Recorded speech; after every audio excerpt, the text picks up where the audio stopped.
राष्ट्रिय तथ्याङ्क कार्यालयको प्रतिवेदन अनुसार नेपालमा क्रिस्चियनहरूको जनसङ्ख्या निरन्तर बढ्दो छ। नेपालमा पहिलो पटक 2018 सालको जनगणनामा इसाई धर्म मान्नेहरूको पनि गणना गरिएको थियो।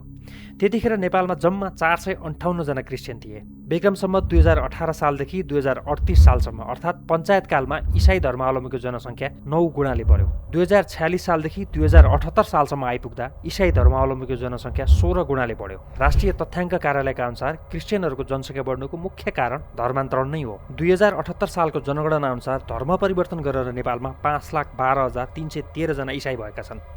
यो जनसङ्ख्या भनेको नेपालको कुल जनसङ्ख्याको 1.8% हो।